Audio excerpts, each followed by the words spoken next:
Podcast napędza Biuro Tłumaczeń Duna. Przetłumacze. Podcast o tłumaczach, tłumaczeniach, językach i komunikacji. Cześć, nazywam się Kacper Wawrzak, a to kolejny odcinek podcastu Przetłumacze. Dziś rozmawiam z Marzeną Łobos, współautorką książki Citas Desastre. Historie randkowe i łóżkowe po hiszpańsku. Dlaczego kolokwializmy są tak ważne w hiszpańskim? Jakie figle może spłatać język potoczny w sytuacji randkowej? Czy słaba znajomość języka może sprawić, że zostaniesz ojcem? Posłuchajcie.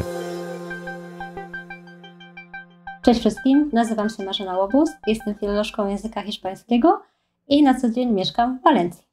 Cześć Marzena, witam Cię serdecznie w podcaście Przetłumacze. Bardzo miło jest zaglądnąć za granicę. Dziś gościmy faktycznie w Hiszpanii. Powiedz, jak to się stało, że tam wylądowałaś, że tam postanowiłaś zostać na dłużej? Ja już jestem związana z Hiszpanią od bardzo wielu lat, od kilkunastu lat, kiedy się zaczęłam uczyć hiszpańskiego.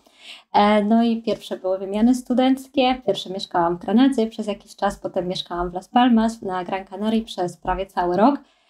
I zawsze miałam w planach wrócić do Hiszpanii.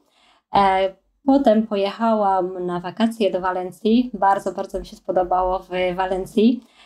I jak już wtedy wiedziałam, że się będę przeprowadzać, kiedy się wyprowadzałam z Krakowa, no to wiedziałam już, że to będzie Hiszpania i Walencja mi utkwiła bardzo w pamięci. Przepiękne to jest miasto. Walencja ma wszystko. Ma morze, jest dużym miastem, ale jednocześnie nie jest przytłaczająca. I dlatego właśnie zdecydowałam się na Walencję. A jak jest językowo w Walencji? Zdaje się, że tam są dwa języki urzędowe, prawda? Tak, jest hiszpański i jest też oczywiście język valenciano. I ten język walencki jest bardzo tutaj ważny w tym regionie. W ogóle te języki regionalne w Hiszpanii są bardzo ważne. Jest to też związane z tym, że za czasów Franco były te języki tak jakby zakazane i był bardzo duży nacisk, żeby ich właśnie nie używać. Dlatego później nastąpiło takie odbicie i teraz te języki regionalne są bardzo pielęgnowane. Tak jak właśnie na przykład baskijski, jak kataloński, no i ten właśnie valenciano, który jest tutaj w Walencji. Ogólnie czasem na ulicy można spotkać ludzi, którzy mówią ze sobą właśnie w tym języku. Są oczywiście normalnie w sklepie, jak jedziemy do supermarketu, raczej będzie to hiszpański. Natomiast na przykład jak wsiadamy do autobusu, pierwszy jest komunikat na przykład w valenciano, że się zamykają drzwi, a potem jest po hiszpańsku. Czasem są jakieś ulotki, które są tylko valenciano. I czasem się zdarzy, że na przykład moi znajomi, którzy są z Walencji, na chwilę przechodzą właśnie na walencki albo na przykład w grupie na WhatsAppie, w której na przykład jestem, wszyscy piszą po hiszpańsku i nagle ktoś zaczyna pisać po walencku. I jak sobie wtedy radzisz? Jak sobie radzisz z tą odmianą? No nie radzę sobie za bardzo, szczerze mówiąc. Nie chcę sobie dokładać więcej języków romańskich, bo ja też mówię po portugalsku, więc to jest za duży byłby już miks. Więc ja wolę tak mniej tych języków, ale porządnie, więc na razie się nie biorę za valenciano w ogóle. Kilka jakichś tam słów oczywiście rozumiem, no bo one się powtarzają i też czasem znajomi ich używają. Natomiast no jeżeli wiadomo, że jest grupa znajomych i oni wiedzą, że tam jestem, no to potem wiadomo, że przejdą na ten hiszpański. Natomiast ogólnie jest w większości hiszpański, tylko właśnie ten walencki, w ogóle ta kultura tutaj. Ludzie są tutaj tacy bardzo dumni z tego, że oni są valenciano i bardzo tak przeżywają różne święta, takie regionalne, jakieś tam święto miasta, święto patronki Walencji. To jest taka duma z tego właśnie z bycia, urodzenia się właśnie w tym regionie albo w tym mieście. Spotykamy się dzisiaj, żeby porozmawiać o książce, o e-booku, który napisałaś wspólnie ze swoją przyjaciółką pod tytułem Randkowe katastrofy. Tak brzmi tytuł? Tak, Citas Desastre, dokładnie. Mhm. Historie randkowe i łóżkowe po hiszpańsku. To podtytuł tego wydawnictwa. Jak się domyślam i też same o tym otwarcie mówicie, sporo przykładów, sporo sytuacji, które pojawiają się w tej książce, to są rzeczy podsłuchane, zasłyszane, gdzieś zostały oparte na zbieranych doświadczeniach. Powiedz mi tak na co dzień, czy podsłuchiwanie języka, podsłuchiwanie tego, jak on brzmi na ulicy, jest dla ciebie ważne? jest dla mnie bardzo ważne i ja uważam w ogóle, że to jest najlepsze, co możemy zrobić, czyli właśnie być uważnym na język. Teraz się bardzo dużo właśnie skupia na tym takiej szybkości, na tej ilości tego materiału. Jest mnóstwo kont, mnóstwo materiałów i przez to ta uważność na język uważam, że gdzieś się traci, a lepiej jest właśnie zrobić uważniej, ale troszkę mniej. I kiedy my jesteśmy na przykład na wakacjach w Hiszpanii, to zamiast na przykład patrzeć się w telefon, to lepiej sobie posłuchać, co mówią ludzie, bo tak naprawdę z tej uważności, z tego podsłuchiwania się uczymy.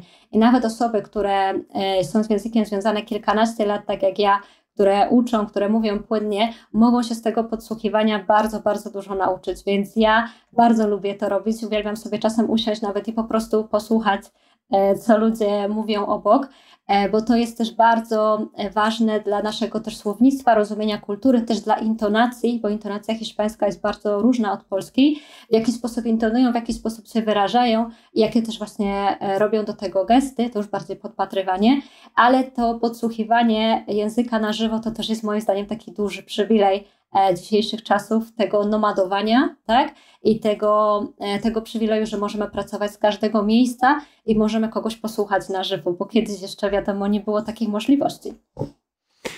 No ale język potoczny faktycznie może się przydać w pewnych sytuacjach, w niektórych niekoniecznie. No nie wiem, pracujemy z językiem hiszpańskim, to tutaj chyba nie do końca, może na co dzień, choć może gdzieś przy kawie w kuchni, no ale są takie sytuacje, w których rzeczywiście ta odmiana potoczna języka, te kolokwializmy będą najbardziej potrzebne. Wiesz pewnie do czego dążę, ale powiedz tak, co sądzisz ogółem o tym, kiedy kolokwializmy są najbardziej przydatne w języku obcym?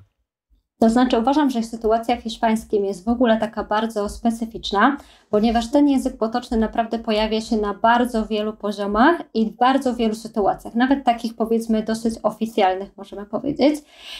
Ja mogę tutaj opowiedzieć o moim takim doświadczeniu, kiedy jeszcze mieszkałam w Londynie, kiedy miałam szefów, którzy byli Hiszpanami i szefów, którzy byli Brytyjczykami. I to jest totalnie inny świat. Może to być ta sama rozmowa, to samo spotkanie, ale ten rejestr językowy, to ten rejestr między formalnym a nieformalnym jest od razu inaczej ustawiony w naszym języku, w polskim, w angielskim i w hiszpańskim. I przez to, że hiszpański jest takim językiem bardzo bezpośrednim, w większości sytuacji mówimy na ty, oczywiście forma pan, pani istnieje, ale nie jest aż tak używana, to od razu przez to, że my mówimy na komuś na ty, do kogoś na ty, przepraszam, to od razu inaczej będziemy się do tej osoby zwracać niż na przykład na pani, tak jak w polskim zaczynamy rozmowę. I teraz przez to, że mówimy na ty, od razu obniża się ten rejestr językowy do takiego bardziej nieformalnego i dlatego ja zawsze mówię, że te kolokwializmy w hiszpańskim przydają się tak naprawdę wszędzie, bo osoba, której nie znamy, może już do nas podejść i już mówić do nas językiem kolokwialnym, bo ten dystans jest od razu zmniejszony. Tak? Hiszpanie podchodzą bardzo blisko, dotykają się, są tacy bardzo uczuciowi, bardzo wylewni, więc tak naprawdę możemy sobie pomyśleć o kolokwializmy, no wiadomo, wszędzie jest potrzebny język potoczny. Tylko jak sobie tak porównywałam przez kilkanaście lat polski, hiszpański, angielski, to ten hiszpański się wybija właśnie ze względu na charakter Hiszpanów. Oczywiście jest to generalizacja, Hiszpanie z północy są inni, z południa są inni, ale jednak to mówienie na ty i ta bliskość i ta bezpośredniość wpływa na to, że ten język potoczny jest tak ważny. No i też właśnie z tej potrzeby wyszedł nasz e-book, kiedy zorientowałyśmy się, że ten język potoczny pojawia się praktycznie w każdej sytuacji życiowej i że nieznajomość tego języka na początku w Hiszpanii może każdemu sprawić dosyć dużo trudności. Mogą się wydarzyć katastrofy nawet, prawda? Nie tylko randkowe. No a czy w tej klasycznej szkole, czy ogółem najpopularniejszych szkołach języka hiszpańskiego kolokwializmy nie są wystarczająco popularyzowane?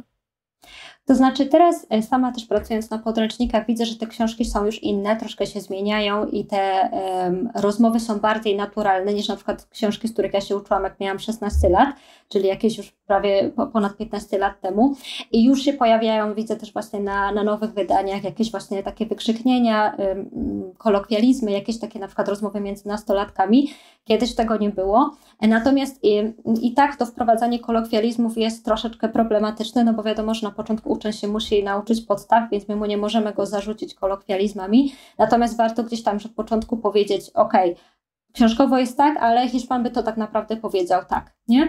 Natomiast to, co najbardziej moim zdaniem kuleje i z tego co wiem, to nie za bardzo się coś tam zmieniło w tym wypadku, to jest właśnie nauka języka na studiach, czyli na filologii hiszpańskiej, gdzie ja w ogóle nie miałam takich zajęć. Nawet zajęcia z native'em były dosyć takie formalne, dosyć takie książkowe. I tak naprawdę, żeby się nauczyć języka kolokwialnego, potocznego, trzeba było pojechać do Hiszpanii, tak? Bo nie było po prostu innej możliwości. Nawet nie było wtedy Netflixa, nie było seriali, więc nie można było skąd posłuchać. No i właśnie to jest też to, że potem studenci filologii, którzy nie są obyci z takim językiem potocznym, mówionym, wychodzą do uczenia innych osób, no i znowu uczą tego, co ich nauczyli na studiach, wiadomo, prawda? No i potem znowu kolejni nauczyciele uczą kolejnych rzeczy w taki sposób. I to oczywiście nie chodzi o to, żeby zarzucać ludzi od razu kolokwializmami od pierwszej lekcji, ale żeby mieć to na uwadze i mieć też właśnie tą taką wiedzę i wrażliwość językową, żeby móc też uczniowi trochę tego świata pokazać. No i jeżeli ja bym na przykład nie wyjechała na studiach raz, drugi raz, trzeci raz, no to wychodząc z taką wiedzą tylko ze studiów, właśnie z 5 lat studiów, no to umiałabym tego języka potocznego naprawdę bardzo, bardzo mało, bo praktycznie go niestety nie ma. Nawet nie ma takiego przedmiotu. Studenci mówią, że jest jakiś taki przedmiot typu przysłowia, jakieś powiedzenia, już coś w ten deseń, ale to dalej nie jest to, co tak naprawdę jest językiem potocznym. No i to już pierwsza z motywacji, czyli rzeczywiście brakuje w kształceniu tych kolokwializmów. Pierwsza z motywacji do tego, żeby napisać taką książkę. Kolejną pewnie będą jakieś osobiste przeżycia, jakieś osobiste małe katastrofy. Jakie były te motywacje?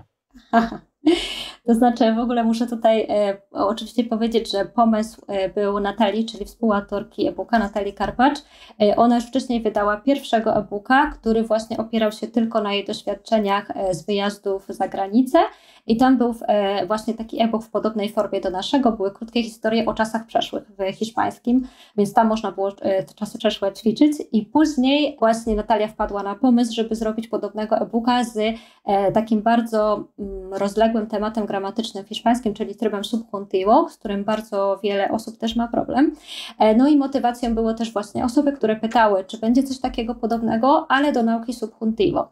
I wtedy Natalia właśnie zaprosiła mnie do tego projektu i wpadłyśmy na ten pomysł właśnie, że może te historie randkowe, bo teraz ten temat randek jest taki bardzo popularny. Mnóstwo jest teraz użytkowników Tindera, jakichś tam innych aplikacji i przez to, że to się przejawia w rozmowach cały czas, to wiedziałyśmy, że to będzie też temat, który będzie przydatny, bo przed w ogóle premierą e-booka zrobiłyśmy też webinar na temat właśnie seksualności i na temat tematu w ogóle randek i seksu w Hiszpanii i tam właśnie mówiłyśmy, że też w hiszpańskim społeczeństwie ten temat się przewija bardzo często.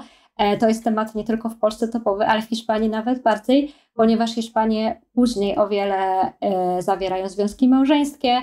Ten temat, ten w ogóle okres randkowania jest bardzo wydłużony, czasem niekiedy prawie do 40 i to jest po prostu normalne, że się spotykamy z koleżankami i mówimy po prostu o tym, jak było na randce, tak? I wtedy się przejawia całe to słownictwo, które się przejawia u nas właśnie w e-booku. No i cóż tam takiego jest na samym początku i tak w podstawach? Takie najważniejsze naprawdę rzeczy kluczowe, bez których taki e-book nie mógłby się obyć. Dobrze, czyli e-book to jest 14 historii randkowo-łóżkowych o nieudanych właśnie randkach, które poszły źle. Są to historie naszych znajomych. Też we wstępie do e-booka piszemy, że może jakaś historia jest nasza, ale nie możemy tego zdradzić, więc to już zostajemy do domysłu czytelników. I na czym ona polega? Każda historia to jest właśnie wiadomo osobne opowiadanie i e-book jest skonstruowany tak, że w każdej historii są zaznaczone dwie rzeczy. Są podkreślone kolokwializmy, które są wytłumaczone na marginesie od razu i są też zaznaczone struktury właśnie z tym trybem subjuntivo. Czyli czytając takie opowiadanie możemy sobie pierwsze przeczytać dla rozrywki, a później zobaczyć i przeanalizować, tak, że te kolokwializm znaczy tamto użyte jest w takim kontekście i gdzie się pojawia subjuntivo i dlaczego, tak, i to też jest wyjaśnione na marginesie.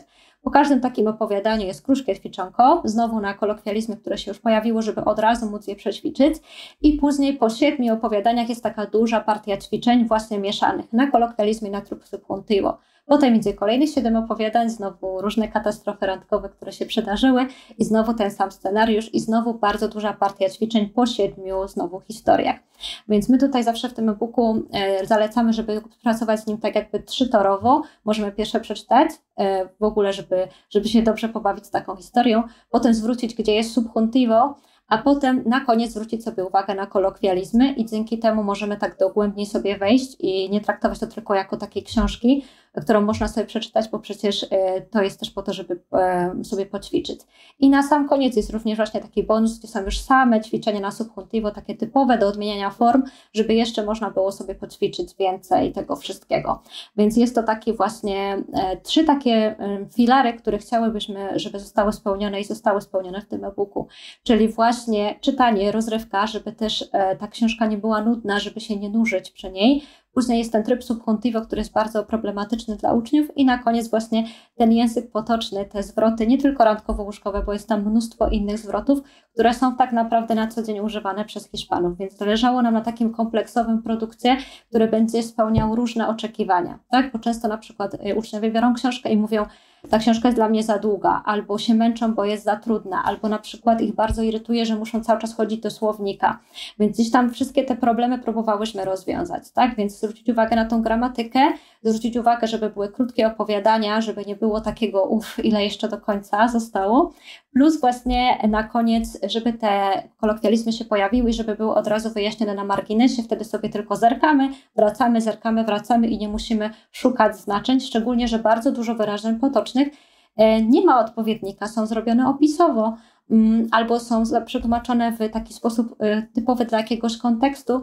I nawet ostatnio miałam lekcję z jedną uczennicą, która mówi, że właśnie nie znalazła nigdzie tłumaczenia żadnego, że dobrze, że jest ta kolumna, bo po prostu nie była w stanie znaleźć jakiegoś dobrego przetłumaczenia na polski.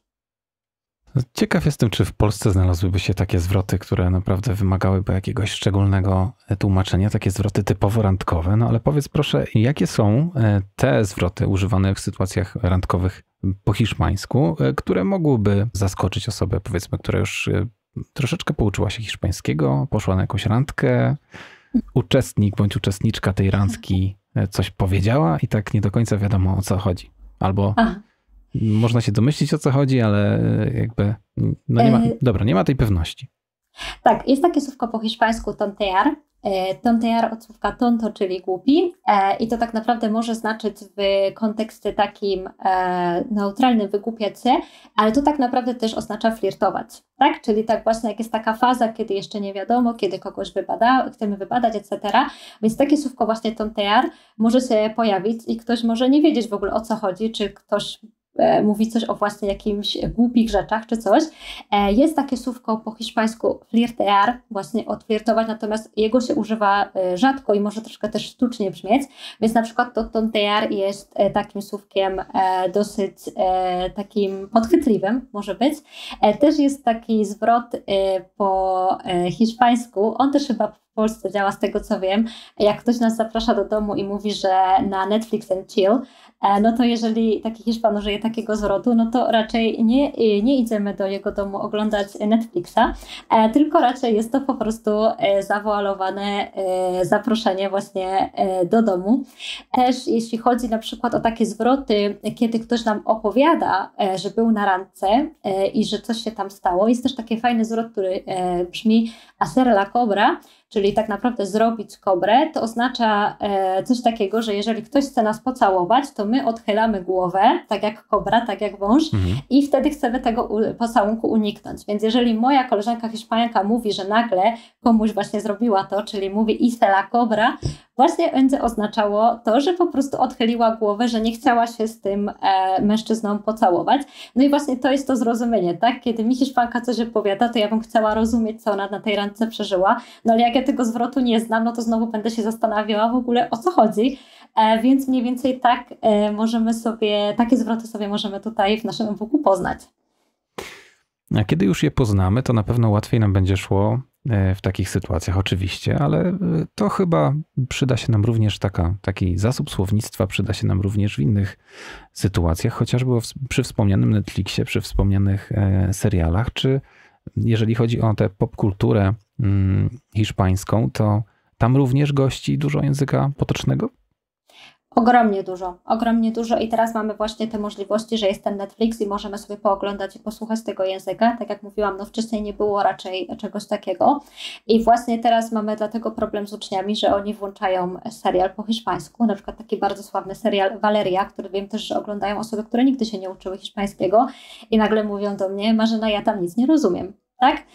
I o co chodzi? Po pierwsze, taka tutaj też ciekawostka, że hiszpański to jest drugi najszybszy język na świecie, więc po prostu to tempo jest takie, że odpadają uczniowie na początku, a po drugie jest mnóstwo właśnie tych kolokwializmów, tak? Ludzie właśnie mówią o randkach, o seksie, o pracy też, jest dużo kolokwializmów związanych z pracą i nagle okazuje się, że po prostu nic z tego serialu praktycznie nie rozumieją, albo rozumieją bardzo mało, albo muszą sobie zatrzymywać, albo dawać polskie napisy, a i tak czasem z tymi napisami to bardzo szybko idzie.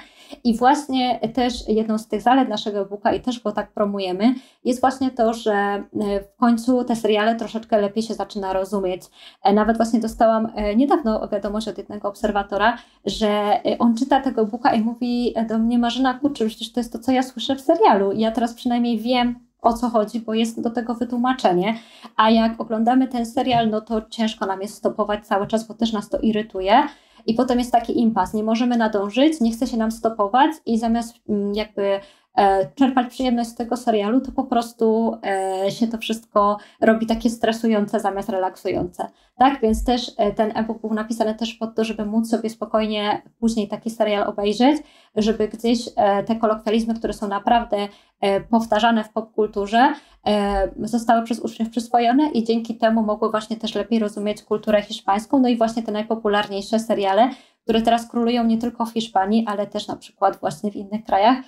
Też w Polsce właśnie był ostatnio najbardziej popularny Valeria i ten serial Elite, też taki o nastolatkach, też z mnóstwem wyrażeń z języka potocznego.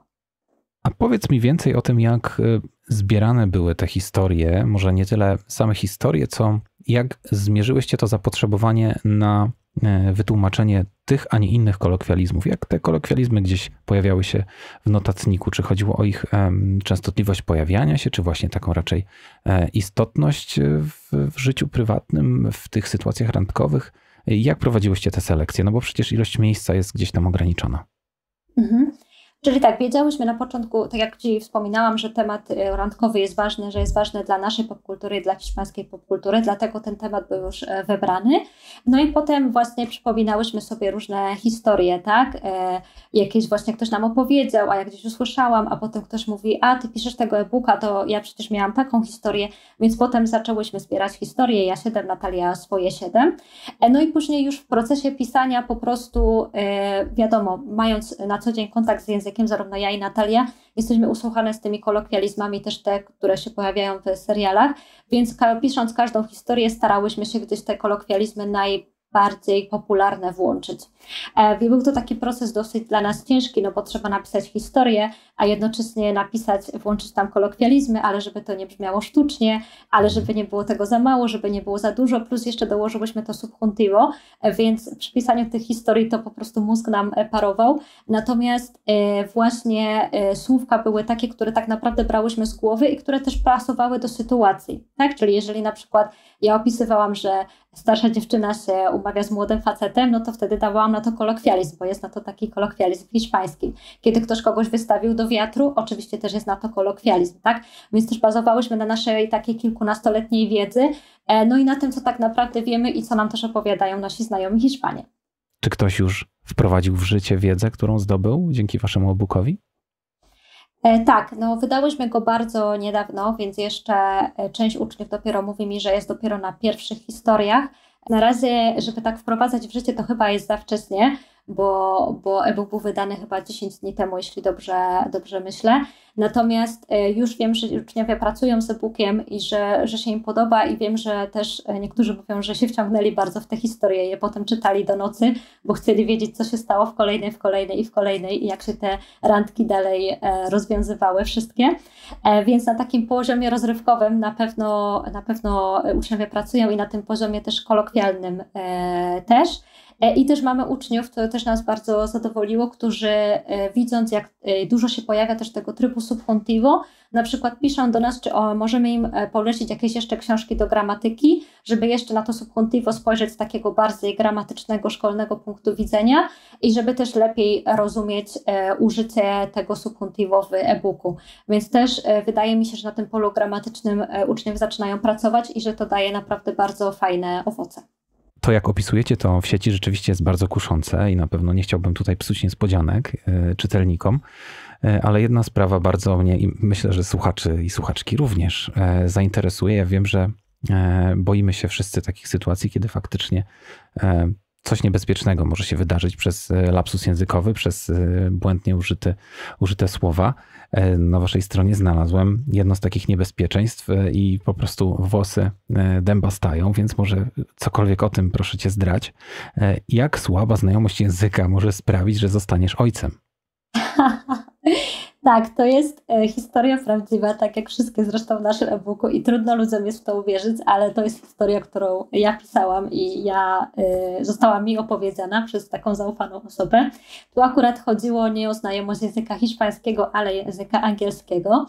Ta historia się nazywa El Padre Inconsciente, czyli nieświadomy ojciec i właśnie jest ona o tym, że po prostu pewna osoba, żeby nie zdradzić wszystkiego, idąc na tą randkę, miała już pewne plany co do tej drugiej osoby i przez nieznajomość języka angielskiego w tym wypadku, osoba, która szła na randkę, wydawałoby się na niewinną randkę, mogłaby właśnie zakończyć tą randkę tak, że zostałaby właśnie w przyszłości ojcem. Tyle wam mogę powiedzieć. Myślałem, że będzie troszkę więcej szczegółów. No nic, drodzy słuchacze i słuchaczki, jeżeli chcecie poznać tę historię i inne pozostałe 13 historii, musicie wybrać się na stronę estudiaconnata.com, gdzie znajdziecie Citas Desastre, historie randkowe i łóżkowe po hiszpańsku, e-book autorstwa Marzeny Łobos i Natalii Karpacz. Tobie, Marzena, bardzo dziękuję za to przemiłe spotkanie i proszę cię, pozdrów Hiszpanię od nas. Tu w Polsce obecnie -2 stopnie. Dziękuję bardzo za rozmowę. Dziękuję wam bardzo, dziękuję wszystkim słuchaczom, no i mam nadzieję, że spodobają się wam Citas Desastre. Wam również, drodzy słuchacze i słuchaczki, bardzo dziękuję za uwagę i już teraz zapraszam do wysłuchania kolejnych wydań podcastu Przetłumaczę. Do usłyszenia.